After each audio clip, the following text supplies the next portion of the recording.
મિત્રો, ઋષિ બાબા સહિત વિજાપુરની ખબરમાં આપનું સ્વાગત છે।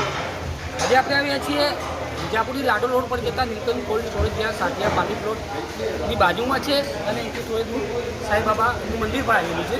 અહીંયા 2-3 દિવસ પહેલાં ઘટના ઘટી હતી।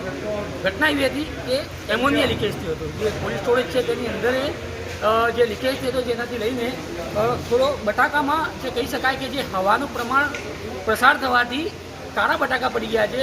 ખબર કેટલું નુકસાન છે, એકચ્યુઅલી શું છે એના વિશે આપણે અહીંના જે ભાગીદાર છે, માલિક જે છે અજીતભાઈ સાથે વાતચીત કરીશું અને આખી ઘટનાને જાણવાની પૂરી કોશિશ કરીશું। શું હતું અજીતભાઈ એ દિવસે ઘટના ઘટી ત્યારે? એમોનિયાનો વાલ જે ફેબ્રુઆરીમાં નવો નાખેલો, એ વાલ કાસ્ટિંગ બોડીમાંથી બ્રેક થયો, એટલે એમોનિયાનો જથ્થો થોડો વધારે હોવાથી અમે અંદર જઈ શક્યા નહોતા। સવારે 8 વાગે અમે અંદર જઈને એ વાલની અમને ખબર પડી, એટલે વાલ બદલીને અમે મશીન ચાલુ કર્યું, કારણ કે બીજા જથ્થાને સાચવવા જરૂરી હોય। પછી એમોનિયા અંદરથી વેક્યુમ કરીને અને મજૂરને અંદર જવાય એવી પરિસ્થિતિ થાય, પછી ખેડૂતોને જાણ કરતો, ખેડૂતોને બટાકા વેચવાનું અમે ચાલુ જે બટાકા અંદર 27-28,000 ટકા હતા, એ ખેડૂતો આવીને પોતાના સેમ્પલ ખોલીને ચેક કરતો એવું માલુમ પડ્યું કે બટાકા ડેમેજ નથી થયા, ખાલી કલર ક્વોલિટી ડાઉન થઈ છે।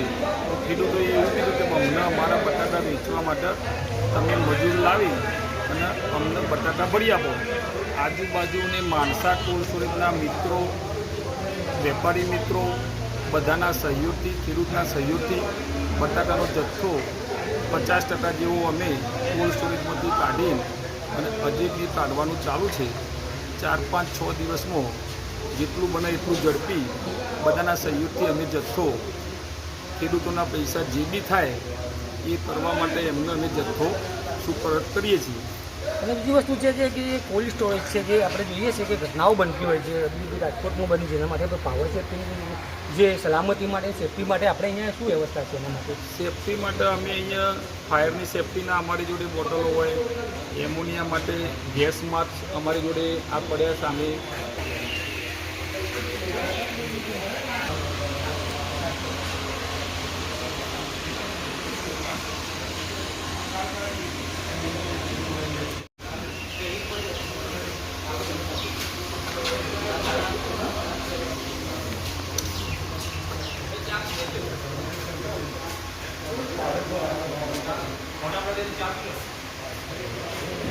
પરિસ્થિતિ ચાલી સ્ટોરેજમાં, અને હાલ ખેડૂતોને શું અત્યારે હાલ જે બી ખેડૂતો અત્યારે આવે છે એ પોતાનો જથ્થો આ સામે ગાડીમાં દેખાય છે એમ ભરી અને માર્કેટમાં સપ્લાય કરે છે।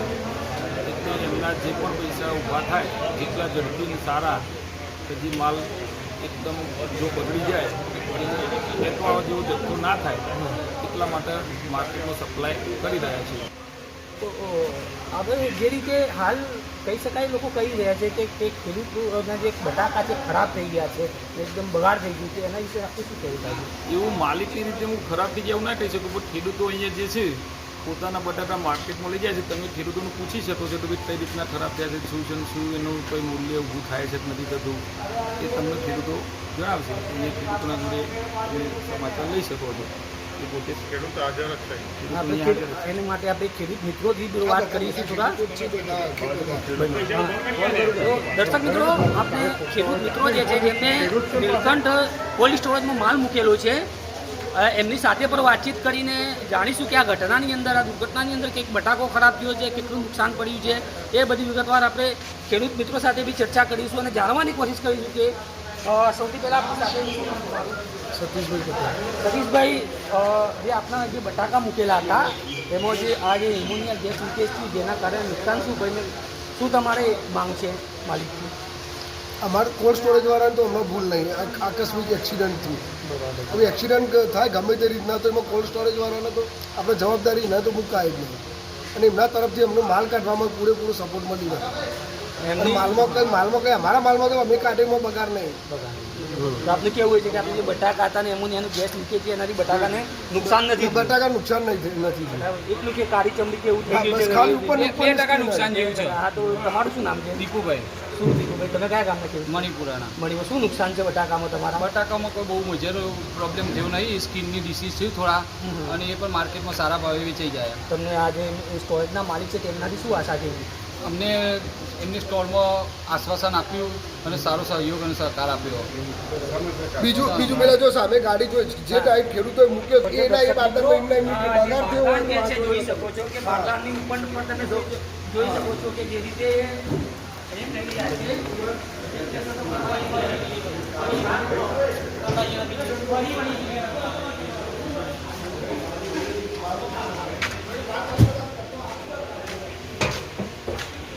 જે નુકસાન થયું છે એના માટે તમે માલિક જે સ્ટોરેજના માલિક શું અપેક્ષા રાખી છે તમે? સ્ટોરેજ માલિક તો એક આકસ્મિક એક્સિડન્ટ ઘટના કહેવાય. અમને દુઃખ છે આ ઘટના ઘટીએ. હું એક ખેડૂત છું, કઈ બાજુના ખેડૂત છો તમે? અસનાપુરા ગેરીતાના. બરાબર. મારા બી બટાકા હતા. અમે વર્ષોથી અહીંયા અમની સર્વિસ એક નંબરની સર્વિસ ગણાયા હતા વિજાપુર તાલુકામાં. અમનું કામ બહુ સારું જ છે, પણ એક એક્સિડન્ટ આકસ્મિક બન્યું. ટેકનિકલી ભૂલ વાલ તૂટી જવાના કારણે આકસ્મિક બન્યું. મે બી 8 કલાકની અંદર એને કાબુમાં લીધી. સારી હા, વસ્તુ છે. એ ને બહુ- કોઈ બહુ- દર્શક મિત્રો આપણે જણાવી દઈએ કે આના સિવાય કોઈ જાનહાનિ નથી. તે સારા હા, સમાચાર છે. હા. આપણા માટે બહુ સુખદ સમાચાર કહી શકાય. નુકસાન તો આપણે કદાચ પહોંચી બી હોઈએ, એ તો- બાકી કોઈ માનવ જાત કેમ કે આપણે અગાઉ પણ જોયું હતું કે આશ્રમ ચોકડી બાજુ આવી જ ઘટના બની હતી, જેમાં કેટલાક લોકોના જીવ મલન પોલીસ સ્ટોરમાં આવી ઘટના બની હતી અને કેટલાક લોકોના જીવ ગયા હતા. પણ અહીંયા સતર્કતા છે અને એક સાવચેતીના ભાગરૂપે આપણે જે પાવરના જે સેફટીના જે સાધનો પણ વતાડ્યા કે જોઈ શકો છો કે જે રીતે સેફટી છે એ બી પૂરતી છે. એમના જે માલિક દ્વારા આપણને બતાવવામાં આવ્યા છે અને હજી પણ જોઈ શકો છો કે અને બીજું કે બટેટા બગાડ થયો નથી. બટાકાનો ઓનલી ફોર ખાલી કલર ડાઉન થવાના કારણે કિલોએ ₹2 રૂપિયા આપણને મને 30, 40, 50 રૂપિયા ઓછા મળવાના. પૈસા તો મળવાના જ છે.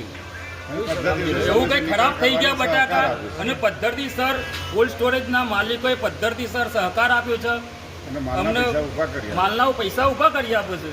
જોઈ શકો છો કે અહીંયા જે રીતે ઘટના બની છે અને જે માલિકે જે રીતે ખેડૂતો સાથે વર્તન જે છે જે ખેડૂત લોકો કહી રહ્યા છે અને ખેડૂતોને કહી રહ્યા છે કે પૂરો સપોર્ટ છે. અને જે રીતે જે ભાડાની જે વાત કરતા હતા હાલ જે સ્ટોરેજમાં માલ મૂકેલું ભાડા માટેની શું વાત હતી?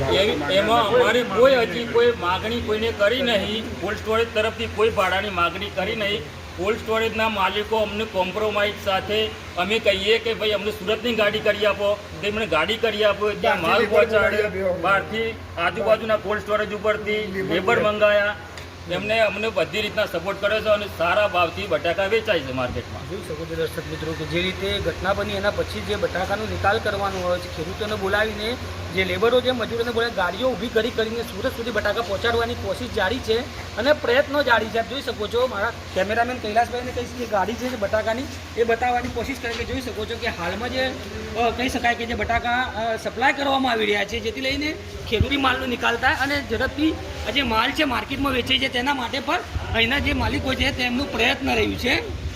જોઈ શકો છો પેલી બાજુ બી કૈલાસભાઈ ઉતારવાની કોશિશ કરજો.